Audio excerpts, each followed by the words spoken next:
Don't shop at No Frills until you watch this, because what we discovered about Canada's discount grocery chain will save you from wasting money on products that could actually harm your family while thinking you're getting a bargain. Picture walking into No Frills, attracted by those yellow price tags and thinking you're outsmarting the system by paying less for the same food.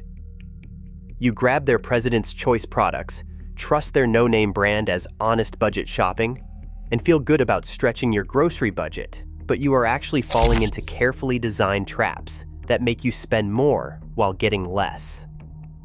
Here is what No Frills does not want you to know. Their rock-bottom prices often come with hidden costs that add up fast. We are talking about products with shorter shelf lives that spoil before you can use them, meat that has been sitting longer than you would ever imagine, and produce that looks fresh but dies within days of getting home. But the most shocking discovery came from comparing ingredient lists. Many No Frills private label products contain chemicals and preservatives that are banned in Europe but perfectly legal in Canada. They are saving money by using cheaper, potentially harmful ingredients while marketing themselves as the honest choice for budget-conscious families. Which No Frills products are secretly ripping off Canadian families? And how much money could you actually save by knowing which bargains are real and which ones will cost you more in the long run? Loblaw Companies Limited sits at the heart of Canada's grocery world, with over 2,400 stores under its control. No Frills is just one face of this giant, but its yellow price tags and stripped-down aisles represent something far bigger than a simple discount option. In 2014, the Federal Competition Bureau launched an inquiry into Loblaw's supplier practices. The findings were blunt. Even when Loblaw accounted for less than 35% of a supplier's sales, it still wielded enough power to shape how those companies did business across the entire country. Suppliers described a system where one retailer's demands could ripple through the market, affecting what ends up on every Canadian's table. The story did not end there. In 2024, the Competition Bureau returned, this time investigating how Loblaw and Sobeys use property controls, exclusive leases, and restrictive covenants to keep competitors out of prime locations. These tactics do not just decide where you shop. They can determine which brands make it onto shelves, what prices you see, and how much real choice remains in the aisle. For families in Ontario and Alberta, where No Frills banners are everywhere, the options may look plentiful, but the reality is tightly managed from the top. An economist who studies market competition put it simply: when one company has this much reach, it is not just about low prices. It is about leverage over suppliers, over competitors, and ultimately over consumers. The effect is felt most sharply in regions where Loblaw's network is densest. In Ontario, for example, the sheer number of stores gives the company unmatched negotiating power, shaping the cost of staples from bread to milk. In Alberta, the picture can look similar, but with added challenges from geography and distribution. This is not just a story about one grocery chain's success. It is about how concentrated power can tip the scales, making it harder for smaller brands and independent stores to survive. When the largest player controls the playing field, every decision, from which products get shelf space to which promotions run in the flyer, carries weight far beyond a single store. That is why the next time you walk into a No Frills, you are not just seeing a discount model. You are stepping into a system built and managed by Canada's most powerful grocer, one that shapes not only what you pay, but what you are able to buy at all. Step up to the shelf, and the first thing you notice is that yellow tag promising a deal. But what is actually in your basket is not always as cheap as it looks. Across Canada, shoppers have watched package sizes shrink while prices quietly stay the same or even edge up. That box of cereal that used to last the week now runs out by Thursday. A retail analyst breaks it down. Shrinkflation is not a bug, it is the system. It is not just national brands. No Name and President's Choice, the store's own labels, have followed the same playbook. In 2023, a 900-gram bag of frozen vegetables dropped to 750 grams, but the price barely budged. Multiply that by every item in a cart, and the savings start to disappear. Then there is the way promotions have changed. For years, No Frills pushed multi-buy deals, 3 for $5, 2 for $4, making it feel like the more you bought, the more you saved. But in 2024, those offers vanished. Now each item stands alone. For families already counting every dollar, the loss of multi-buys means less flexibility and sometimes a higher total at checkout. The chain claimed this was about fairness, since not everyone can afford to stock up. The effect is clear, the deal is thinner, and the math is more confusing. Unit pricing, that tiny number per 100 grams or per liter, is supposed to help. Yet with constant changes in size and format, even the savviest shopper can get tripped up. In Ontario, where No Frills stores crowd the landscape, the illusion of competition keeps people hunting for bargains. In Alberta, the same yellow tags appear, but the reality of longer supply lines and fewer big box competitors means less wiggle room on price. The analyst points out that what looks like a deal in one province might be a wash or a loss in another. No Frills likes to claim its no-name brand beats the rest on price. But when you stack up the shrinking sizes, the end of multi-buy savings, and the challenge of comparing apples to apples, the discount gets blurry. The sticker on the shelf is only the first step. What matters is what you actually take home and how long it lasts. For shoppers trying to stretch every dollar, spotting these hidden costs is the real skill. The next time you reach for that yellow tag, it pays to look closer, because the bargain might not be as bright as it seems. No Name and President's Choice sit on almost every shelf at No Frills, promising honest value and a straight deal. But the truth is, what is inside those yellow and white packages is often a mystery, even to the people selling them.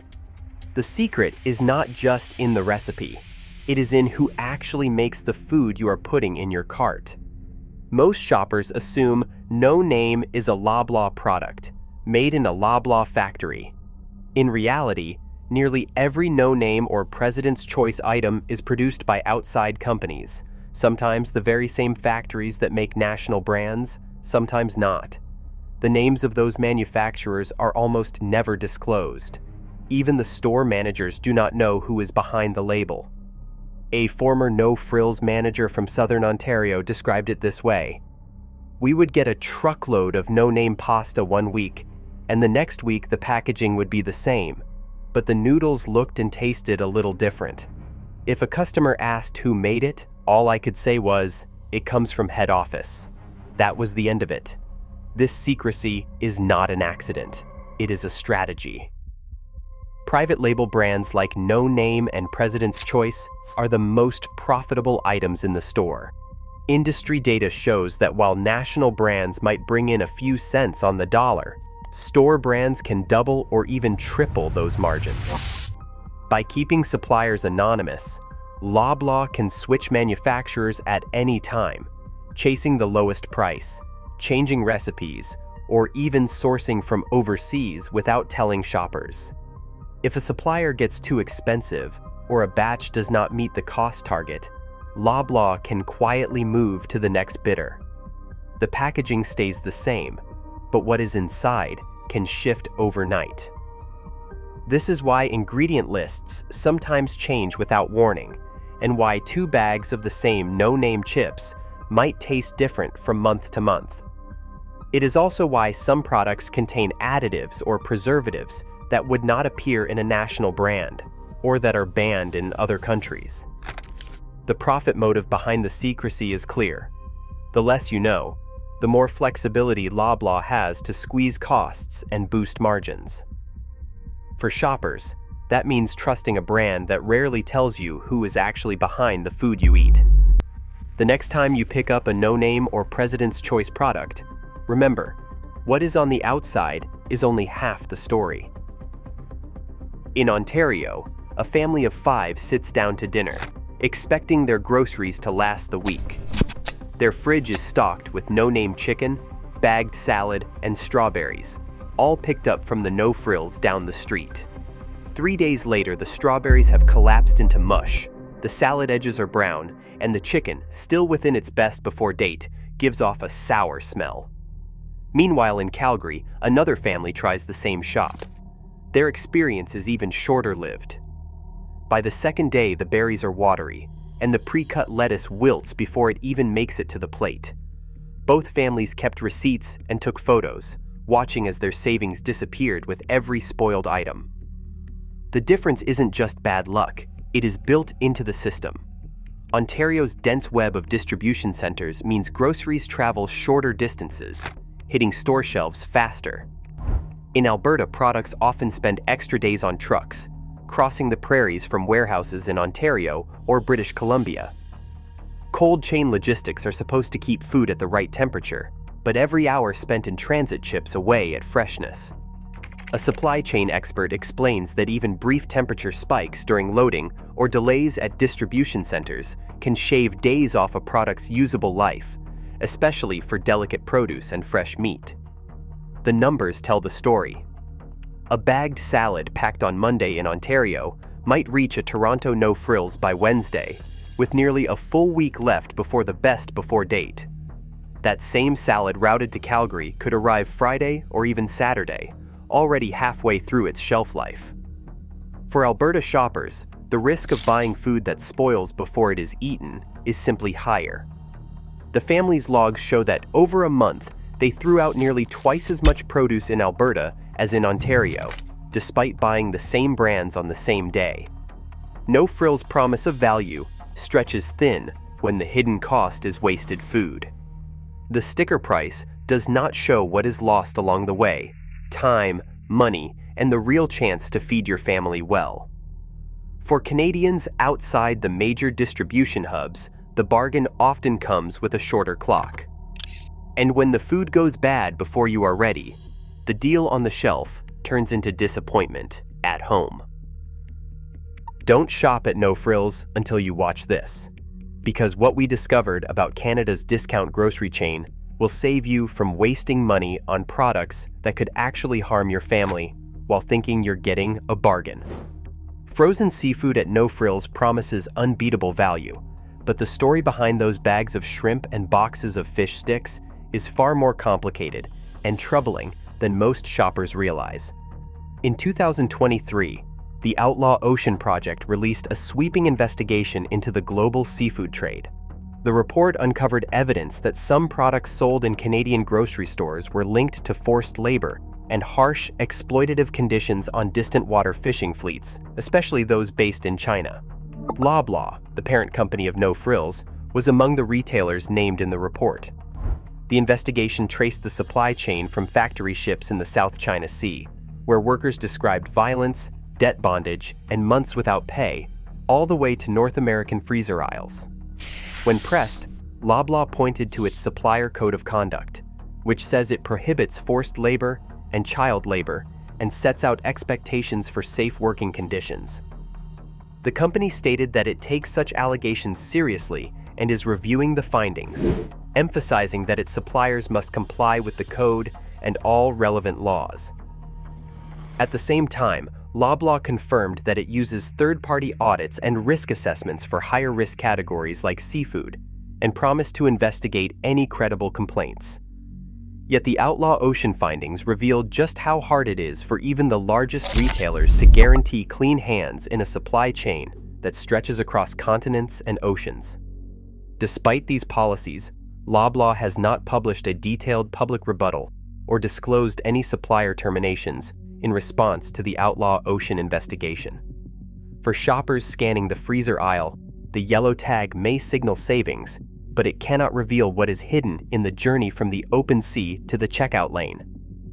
The moral cost of a bargain, it turns out, is often invisible and paid far from home. In the aisles at No Frills, ingredient labels list a parade of additives and preservatives, many of which pass quietly under Canadian rules, but would never make it onto shelves in Europe.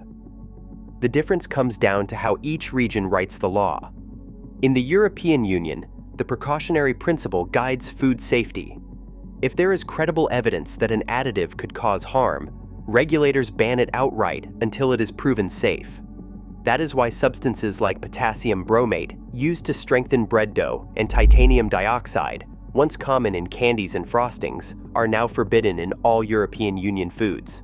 But in Canada, both are still permitted within regulated limits. Health Canada reviews scientific evidence and sets maximum levels, and they argue that these thresholds keep consumers safe. Still, the bar for banning an ingredient is higher here. Unless clear, immediate harm is shown, most additives remain approved. A regulatory lawyer familiar with Canadian food law puts it plainly. If a chemical isn't specifically banned, and there is enough industry pressure to keep it on the list, it stays. Changing that takes years, and a lot of lobbying on both sides. Records show that food industry representatives, including those for major retailers, meet with Health Canada and government officials dozens of times each year. Their goal is to shape the rules that decide which additives are allowed and how they are labeled. For shoppers, this means that what is legal in Canada is not always what is safest or what is allowed elsewhere. The result is a shelf full of products that can look almost identical to their European counterparts, but contain ingredients that would never pass muster across the Atlantic. When you pick up a loaf of bread or a box of cookies at No Frills, you are not just choosing a price, you are buying into a regulatory system shaped by science, policy, and industry influence. The real question is whether that system protects you or just keeps the shelves stocked. Line up the receipts, and the real cost of No Frills shopping comes into focus. In Toronto, a 30-item basket filled with no-name and President's Choice staples looked like a win at first glance. But when every item's unit price was calculated, accounting for smaller packages and the disappearance of multi-buy deals, the monthly total landed about $16 higher than if the same basket had been built from the lowest-priced options across competing stores. In Calgary, the gap grew even wider, with families paying up to $28 more per month for the same mix of groceries. That is before counting the food that never makes it to the plate. Over a 4-week period, households in both provinces tracked what they threw away. Strawberries gone soft, chicken tossed before its best before date, salad wilted after just a few days. The waste added up, quietly erasing any savings promised by the yellow tags. For families trying to stretch every dollar, the math is not just about shelf prices, it is about how much actually gets eaten. The numbers show that what looks like a discount can end up costing more, both at the register and at home. Every trip to No Frills can be a win or a waste, depending on how you shop. Start by checking the best before date on anything perishable, especially meat, bagged salads, and berries. If the date is only a few days away, leave it on the shelf. With produce, look for signs of bruising or moisture inside the package. Those are early warnings of spoilage. For frozen seafood and ready meals, scan the label for unfamiliar additives. If you spot ingredients like BHT, BHA, or potassium bromate, know that these are banned in Europe, but still allowed in Canada. When it comes to no-name and President's Choice products, stick to staples like dry pasta, rice, and canned beans, where recipes are simple and shelf life is long. Avoid pre-cut fruit, bagged salads, and store-brand deli meats. If you can, these categories see the highest spoilage and the most ingredient changes. If you find something off or spot a pattern of quick spoilage, keep your receipt and let the store know. Every complaint counts. And if you have a tip or story about your own No Frills experience, reach out. Together, smart shoppers can turn the tables and make every dollar count. In Canada's grocery aisles, price tags hide more than numbers. They conceal choices about health and value. While additives banned in Europe remain common here, every shopping trip becomes a test of vigilance. The real cost is not just on the receipt. It is paid at your table every day. What you put in your cart shapes more than your budget. It shapes your future. Let me know your thoughts in the comments below.